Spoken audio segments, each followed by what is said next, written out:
The 2023 LEGO Lord of the Rings Rivendell set is a monumentous achievement in building practices, but before I eventually cover that coveted set on this channel, we need to respect our elders. This is set 79006 Council of Elrond, which released during the second wave of LEGO Lord of the Rings sets in 2013. 243 pieces total, 4 minifigures, 3 of those exclusive, and it retailed for 70 NZD back in the day, which even then I felt was a bit too much. The set now sits at around the 220 NZD range if you want it sealed, or 130 NZD on the second-hand market, so it's almost doubled in its price. The set overview here is a small recreation of the Council of Elrond scene from Fellowship of the Ring. This was the only set based on Rivendell they ever released in the original wave, and who could have possibly imagined what that second Rivendell set would look like compared to this? Yes, comparing this dinky playset to that behemoth, obviously this set doesn't even stand a chance, but it is still unique enough to look at, I feel. What we have here is a build featuring a small, somewhat interior of a Rivendell scene and the council octagon there.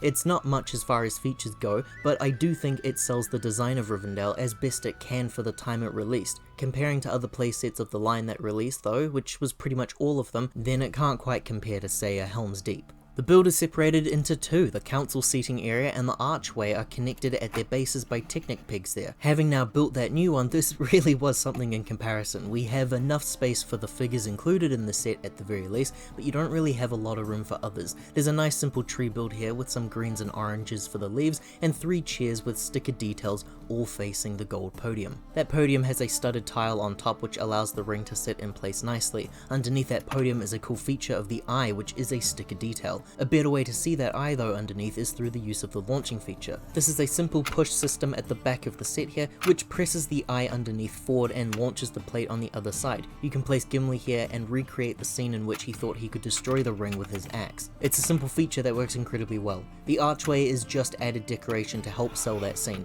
Nice colours are used here like golds and tans and whites for that ornate feeling. I like the use of those games pieces there for the little statuettes up top, and the roof there connected by Technic is how it gets that sloped design. Some more variety in the leaves colours on this tree on the side here, and a weapon rack which is currently holding on to an elvish blade and sting. It is very small though, and it doesn't feature much of an interior space, but it makes for some nice standing ground for your other minifigures to help kind of flesh out that area. Our first minifigure of the line here is Frodo, who was one of my all-time favourite figures when I was a kid. The Hobbits featured brand new at the time hairpieces which have since then been used in themes like Jurassic World and Harry Potter. This Frodo specifically was exclusive to this set. He does reuse the same torso and legs found in other sets, but here he's missing his cape, and the face print is unique to this figure. A face of fear on one side and a very angry expression on the other, which I don't really think matches his characterization in Fellowship personally. It's a bit more akin to Return of the King. The traditional double-sided face for Frodo was usually the stabbed expression with the pale eyes. Gimli here was one of the most detailed minifigures in my collection for a long time, with some great looking pieces like that helmet, beard, and torso.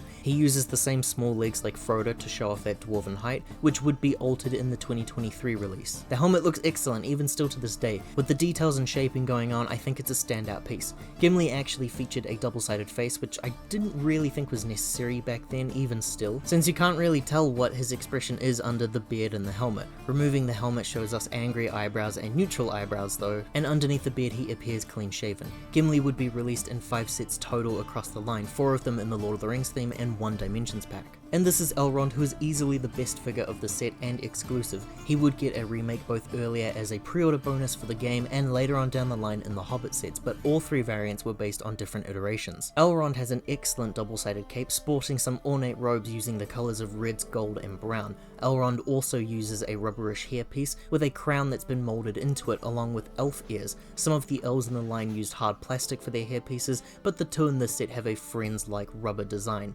Double-sided face of a much more appropriate Hugo Weaving expression. Our final figure here is Arwen, who is one that I'm not super fully sold on based on the likeness and characterization, but I do really like those prints. I was reminded here that LEGO used to use the old brick piece for dresses, and thankfully we moved far beyond that. I think the dress is supposed to be the one from her savior moment, but the colors don't really match if it is, and if it's not, then I don't really know what it's supposed to be. One of the only women from the Lord of the Rings line to actually make it into a minifigure form, so it was great to finally have her, even if I don't think the figure is maybe as good as, say, the Elrond. a double-sided face print to show a slightly annoyed look. And placing all the minifigures on the scene is quite easy. There are 3 seats here for the Fellowship and Elrond, but here's what the scene would look like if all of the figures were here together. You can see that it is a bit cramped here with only 3 seats for 10 people, or at the very least the 7 who attended the meeting. The instructions for the set feature some nice theming since this released at a time where LEGO did still do themes in their instruction manuals. We've got some map designs of Middle-earth throughout all of the pages.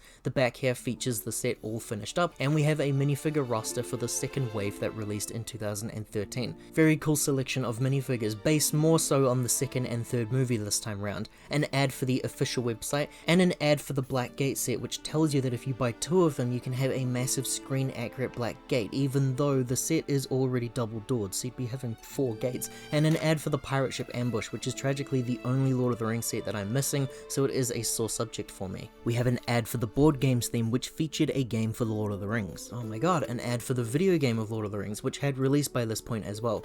LEGO Club is mentioned, the Wind Kid, phew! The Council of Elrond set is a nice reminder for how far this company has come with their building practices. That new set completely blows this one out of the water, but I still think that this makes for a nice little disc display of Rivendell. There's enough here to represent the identity of that scene and the iconic moment that can be recreated well, provided you have the remaining figures and are okay with a little bit of small space. If you enjoyed this look at an older LEGO Lord of the Rings set, liking this video and subscribing to the channel does help to support making more videos like this.